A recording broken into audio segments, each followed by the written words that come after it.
On today's show, given recent events, I got a change in how I want us to line up to start games next season. Going to be talking about that on today's Locked On Clippers.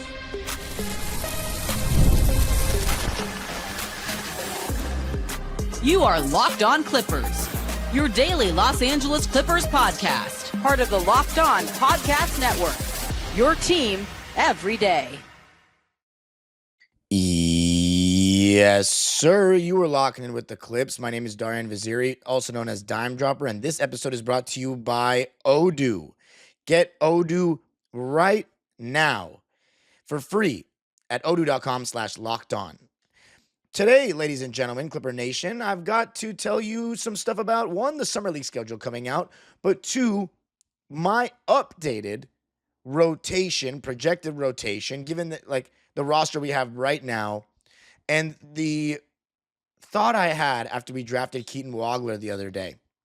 And that thought is, I think he should start. I think he should start next season, like on opening night. And the reason why I say that is because drafting Keaton Wagler removed that whole, can he coexist alongside Darius Garland conversation. You have a guy that's comfortable playing off the ball right off the bat. And we've needed some more shot creation, some more scoring in that starting lineup next to Garland and Kawhi. Now the question is going to be, can they hold their own defensively, the two of them? But here's the thing. When it comes to Wagler, I don't care because he's a rookie and we need to get him accustomed to NBA basketball. So this is where we have an absolute direction shift, in my opinion. And by me saying this, I am saying that I want us to lean into Wagler's development as opposed to winning games in the short term. Because you know who this might piss off? Kawhi. Because if Wagler and Garland are a shaky defensive backcourt, then the most logical move is to probably start Chris Dunn and Derrick Jones Jr. alongside them. Before we talk about that, let's just talk about what my new starting lineup would be. And that would be DG, Keaton Wagler, Kawhi Leonard, and let's just assume we don't bring John Collins back. I say Derrick Jones Jr. because we're already a little small. If you start Chris Dunn, we're a little small. Kawhi Leonard's basically playing the 4 again. But look, man, we tried this experiment with getting a 4 to ease the load off Kawhi. John Collins didn't rebound at a high enough level. He didn't defend at a high enough level. And the whole thing was, we need to get him for the Aaron Gordons and the Julius Randles of the world that are going to bully Kawhi. Aaron Gordon was out the whole year. So just talking about, certain playoff matchups when we're not even a playoff team, I think it's better to just have more insurance defensively, period, with guys that can stay in front of their man. So I'm going to say Derrick Jones Jr., right? Derrick Jones Jr., Kawhi Leonard, Keaton Wagler, Darius Garland, and whoever that center is. Now, I'm pretty adamant, and I've made episodes on it in the summer. I don't want Brook Lopez back. I just think it's time to transition and get younger. And I think Brook Lopez did really well, all things considered, after Zubac got traded last season. And even right before Zubac got traded, I think Brook Lopez really did some good things for us. But we should not opt in to that team option. It's like $8 million, $9 million. I think it's better we just, I'd rather play Baba Miller, if I'm being honest. Which, again, goes back to the concept of this team. And that is that it's time to start looking at the future. It's time to start developing guys like Wagler, guys like Yannick. So let's talk about Yannick, right? There's no timetable for his return yet, but let's just say for this hypothetical episode that we don't go out and get a center and we have Baba Miller, Ijax, and Yannick. Our starting lineup, in my opinion, let's say everyone's healthy to start the year. Garland, Wagler, Kawhi, Derrick Jones Jr., and Yannick. I don't even think that's a bad starting 5. I think you have a lot of balance there. You have a point of attack guy. The only thing that's concerning, though, is that Wagler, because Kawhi Leonard is going to be not guarding the best player on the other team, Wagler is probably going to have to guard the second best guard on the other team, which is a little concerning given, he's a rookie and he's not known for his defense. Now, the question could be, could Kawhi Leonard guard the second best guard on the other team? Because now he'll have more offensive help with Wagler as opposed to a Chris Dunn or Derrick, two of Chris Dunn and Derrick Jones Jr. starting. And hopefully Keaton Wagler's more offensive help than John Collins was. I would hope so. So that's the only concern with Wagler. But again, like, we're not going to win the championship. So let's just try to make Keaton Wagler better. I think the move is to start him. I'm dead serious. Because then the alternative is, okay, let's say we don't bring JC back. Start Chris Dunn and Derrick Jones Jr. Just start them both again. You have Garland and Kawhi, and then Yannick, or whoever that center is. You have a really good defensive lineup there. Kawhi Leonard would have to then guard the third best player on the other team. That's a non-big man, which makes his life a lot easier. But I'm I'm over the catering to Kawhi at this point, and I think the front office is starting to lean that way as well. It's Wagler season, ladies and gentlemen. So we need to start building with him as a, thinking about him as a building block here. So yeah, I'm honestly on board this train. Keaton Wagler starting next to Darius Garland. And here's the thing, we might win 35 games. Kawhi might request a trade in the middle of the season. Honestly, the best thing that could happen in terms of Kawhi leaving is him requesting a trade. Because then we can have the green light to trade him without pissing him off because it's what he wants. And we can start exploring our options to see what we can get. But the thing is, I don't think Kawhi is ever going to get to the point where, and I'll do a trade episode on him because the rumors are starting to swirl a little bit. I'll do an episode on that this weekend. But I don't think Kawhi is the kind of guy that's going to be like on the Harden type of system where he's going to say, I'm not even going to play until you trade me. Like he likes being in LA. I think him staying here and not having the best chance to win isn't the end of the world for him. Like, yeah, he probably prefers to be in a competitive situation, but I can guarantee you, and I don't know Kawhi, but I can promise you he'd rather win 45 games in LA at home than win 59 games in Detroit. I can promise you that. And then I've seen some rumor that he'd be willing to go back to Toronto. I don't believe that for a second that he'd want to go back to Toronto, even though he would make them really good. I don't believe that for a second. So we'll see.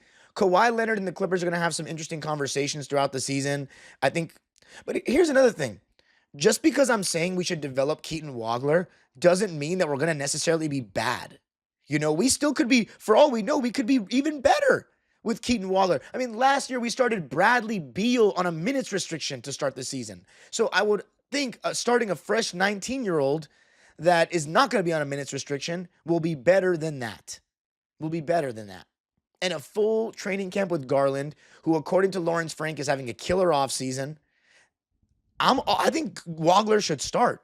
But let me know what you think in the comment section below. Should we start both Derrick Jones Jr. and Chris Dunn? Who knows? There's still so much offseason to happen. We could not even have some of those guys in the roster after all this is said and done. But it's fun to think about these things, right? And I think Darius Garland and Keaton Wagler offensively complement each other really well. It gives us another guy to take the ball out of Kawhi's hands because we want to develop him. And then Yannick, I think Yannick is on track. If we give him the keys, yeah, he's going to need some time to get accustomed to playing drop coverage defense at a high level, timing his blocks, at the NBA level consistently. But there's so much to like with Yannick. His vertical threat, the way he runs the floor in transition, the way he can jump out of the gym, and the stuff that we saw flashes of with his jump shot and his handle. He's a real prospect. So I'm excited, man. I'm really excited. But coming up, going to be looking at the rotation as a whole, given the new rookies on the squad.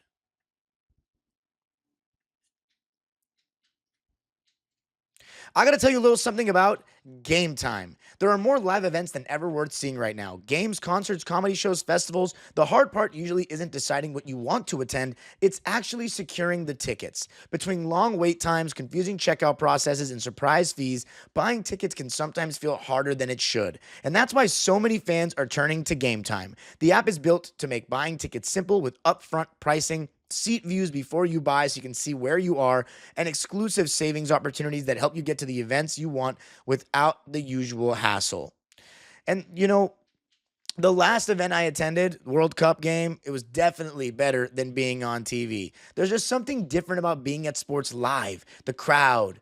And especially in a field sport like football and soccer, you can't always see the entire field on TV. So you get to see, for example, with NFL, the routes the receivers are running. You can see who was open on a play and not just, the quarterback getting rushed. And in soccer, you can see the whole field. You can see what the center backs are doing when the camera's on, the midfielders and the strikers. So It's just different being there.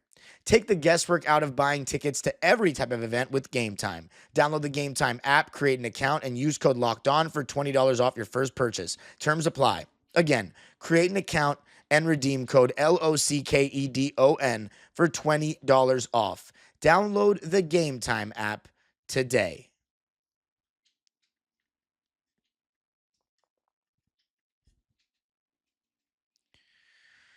Get your daily Locked On Clippers fix completely ad-free by joining the Everydayer Club today. Start your 7-day free trial right now and get closer to your team without the interruptions.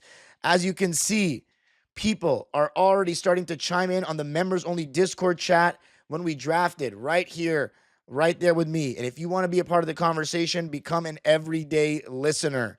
You can also suggest episode topics in that chat. So it's a good place to be if you're a diehard. Click the link in the show notes or go to lockedonclippers.supercast.com to claim your free trial.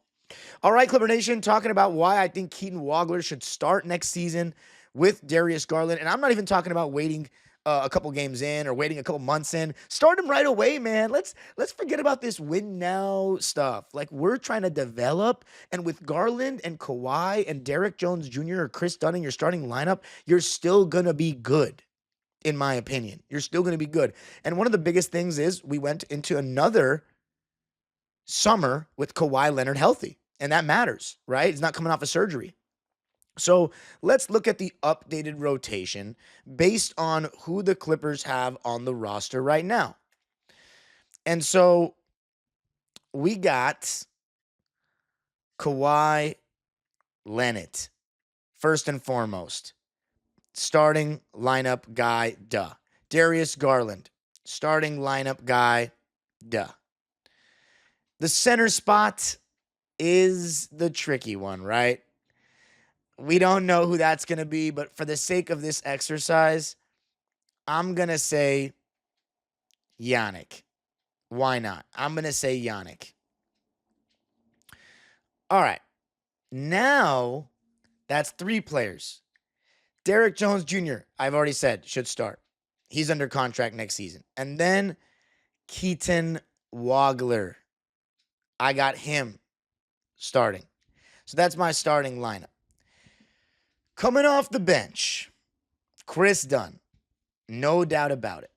He's on a fantastic contract of $5,684,800, which is an absolute bargain given he's one of the better on-ball defenders in basketball.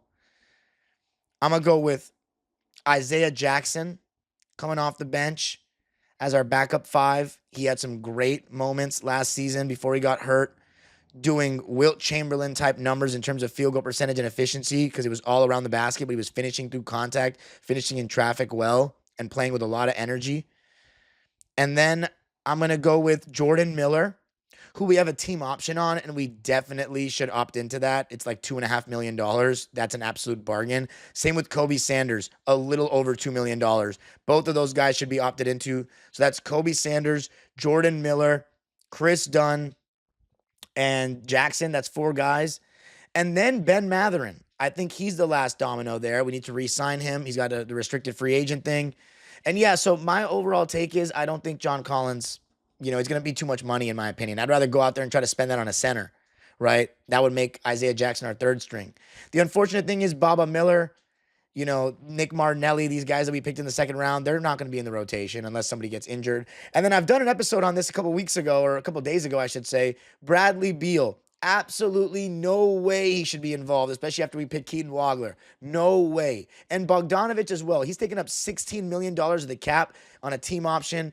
We're going to obviously try to move him. I think Bogdanovich's salary is one we need to shed. I think Brook Lopez is the salary we need to shed. And I think not signing John Collins honestly will be beneficial. Spend that on Mathurin, have him come off the bench and try to go for a 6-man of the year campaign, and have Mathurin with Sanders and Miller. That gives you guys that can create. Chris Dunn can go out there and guard. So can Ben Mathurin. And I think Kobe Sanders is a much better defender than people were giving him credit for. I think you have a lot of mixed reviews on Kobe Sanders' defense, but I think for a rookie, he was pretty solid. So that would be my bench. And you have some creation there. And that being said, you can still stagger Garland and Kawhi if you think that that's too don't have enough creation with Sanders, Miller, and Matherin, but I think you could, honestly. So that's my rotation. And it's a rotation that, it might not be the best team in the league. It might not even be a top 6 team in the West, but it's development mixed with some experience. And I think that's the best way that we can operate right now, given that we don't have a ton of picks going forward. And we still have developed now some young players. It's a really tight situation if you're the front office, right? Because you don't have those picks. You want to stay competitive, but you don't want to go for broke and go all in anymore. So, and you're really working off of second rounders here when it comes to Jordan Miller and Kobe Sanders. And then, I mean, Yannick was the last pick of the first round. So it's not like we're talking about some lottery pick here, but it's a nice little core to start building around. And then Ben Matherin is somebody we just got, right? 23 years old, 6th pick in his draft, somebody that we basically added to our young core. So, I think that is the best case scenario for us. So yeah, I'm pretty adamant about the Collins thing, about the Beal thing, and about the Bogdanovich thing, and Lopez. I think none of them should be on the roster next year. But with Collins, if we can find the right price for him, I would be okay with bringing him back. Which, if we did bring Collins back, I still would say Garland.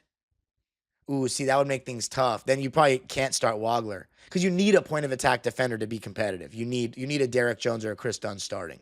So yeah, honestly, John Collins coming back kind of defeats the purpose of starting Wagler too. So anyway, that's my opinion on that. But just excited to have a 5th overall pick on this Clipper team, man. It's been so long since we've had a high draft pick like that. Obviously, as I mentioned so many times, since Blake Griffin. If you want to go see the reactions to our pick at the draft party before and after, go to my Dime Dropper channel. There's a video out there now, about 30 minutes worth, or really 25, because there was some stuff about, like the reactions to the picks, but 25 minutes of fan interviews, essentially. Really good stuff from Clipper Nation. Always love to hear from all of you. It's an exciting time to be a Clipper fan, which I have not said too much as the host of this show. So the rotation, that's my opinion on it. But again, I want you guys to let me know in the comments. And this is also just an assumption. There's so many moves that are going to be made. Free agency is going to start. It's just, there's a lot that could happen. I'm just kind of going off of what we have now. But anyway, that's how I feel. So my overall take is with the rotation is that those guys that I mentioned probably shouldn't be a part of it. The only one that's tough there is Collins, because Beal, I think everybody's pretty... Some people are like, oh, let's bring him off the bench. It's like, no, we have Matherin already. Like, I don't want him to take away minutes from Miller and Kobe Sanders. Why would we want to give Bradley Beal minutes over those two guys? Beal might be better than them, sure. He's always injured, and he's not part of this team's future. We need to start building for the future, Clipper Nation. It's not about this window's closed shut. It's closed. We might as well put boards on it. It's done. Okay?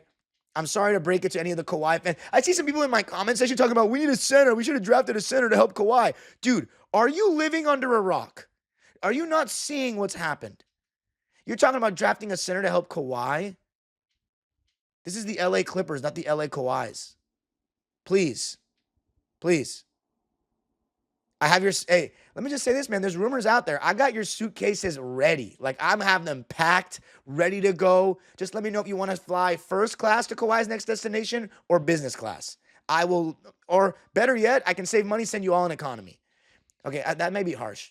Clipper Nation, I don't have anything against Kawhi. I'm just ready for this to be over. I'm ready to go Wagler season. I am ready for a new era that's not shrouded in mystery. We still don't know about this aspiration scandal. We still don't.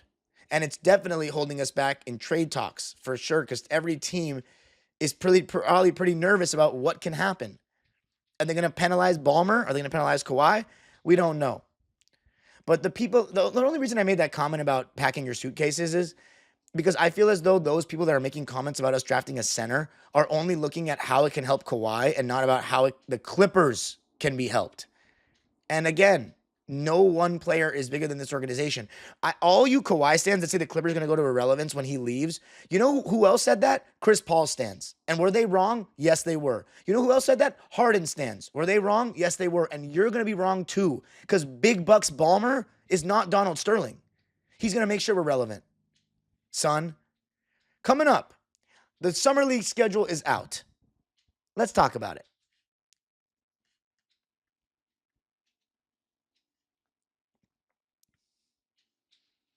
I got to tell you a little something about Odoo. With Odoo, running a business shouldn't feel like you're trying to connect a bunch of systems that were never designed to work together. One app for accounting, another for inventory, another for sales, and somehow none of them talk to each other. That's where Odoo comes in. Odoo is an all-in-one business management software that brings every part of your business together in one powerful platform. From sales and accounting to inventory and marketing, everything works in one place, helping your team move faster, stay organized, and focus on growing the business instead of managing software. The best organizations know that success isn't just about talent. It's about having everyone working toward the same goal. And that's true in sports just like it is in business. And with the Clippers, it feels like we're starting to get more on the same page with going for a youth movement. And I'll tell you, I think long term it will benefit us. Great organizations win because operations matter. And that's why you should get Odoo. Try it for free today at odoo.com/lockedon. That's odoo.com/lockedon. I got to tell you a little something about Quo. Missed calls and slow follow-ups can cost businesses more than they realize. Every unanswered call, forgotten text, or delayed response can mean a missed opportunity, a lost customer, or revenue left on the table. That's why today's episode is brought to you by Quo, spelled Quo, the business communication system built so you never miss a call. Quo brings your team's calls, texts, and customer conversations together in one place, helping businesses stay organized, responsive, and connected. And Quo simplifies communication for an entire team. Instead of juggling multiple phones, inboxes, and message threads, everyone stays on the same page and focuses on serving customers. I've definitely experienced frustration with our club team with sometimes we just have so many different methods of payment, methods of communication. They text different coaches. We're all over the place. And Quo has simplified that by putting us all in one thread together so it doesn't get jumbled up. Money's on the line with a business. Always say hello with Quo. Try Quo for free, plus get 20% off your first 6 months when you go to quo.com/lockedonnba. That's quo.com/lockedonnba.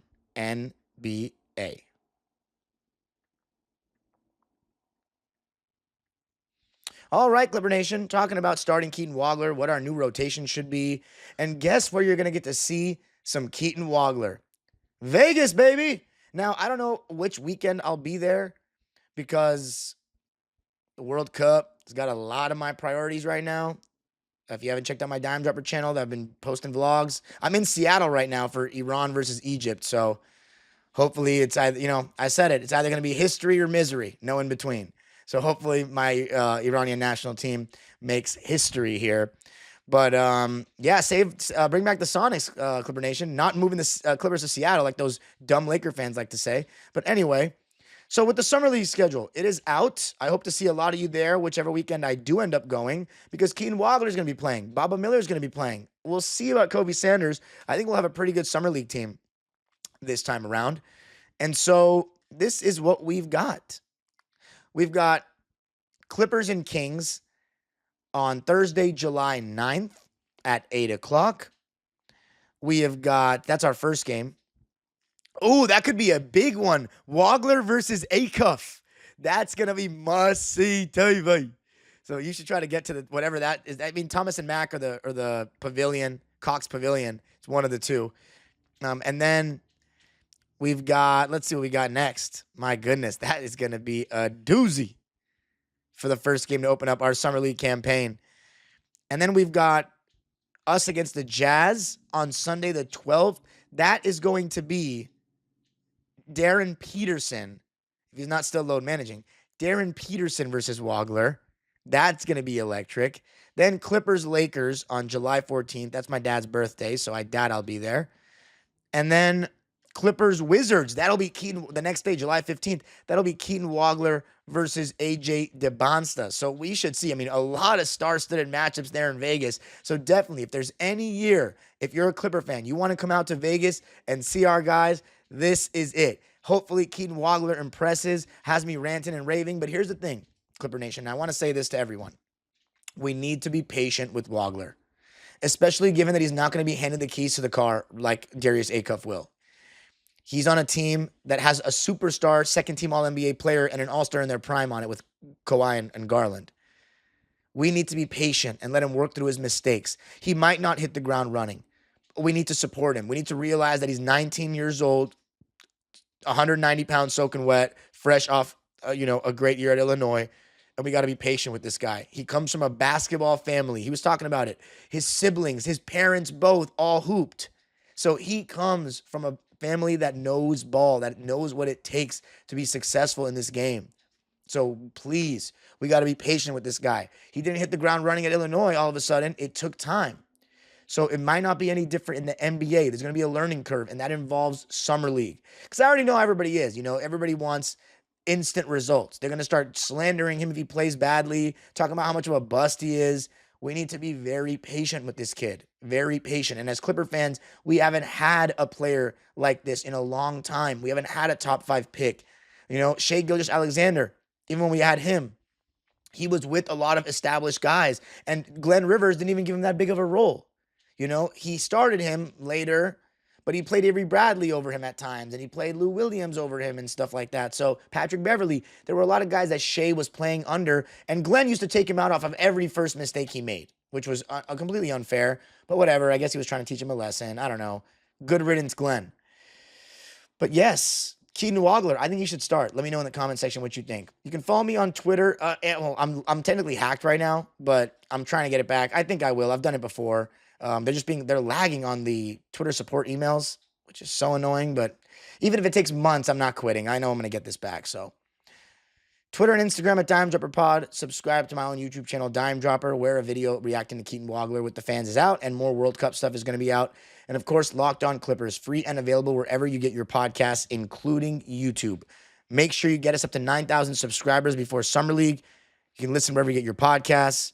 And of course, the Everydayer Club. If you want to be part of the Discord chat with yours truly and other Clipper fans, go to lockedonclippers.supercast.com. For those of you on video, we send you to the first ever 24/7 national NBA YouTube channel. On audio, make sure you make your second listen, NBA Game Night on Locked On NBA. The age-old proverb continues, go Clippers.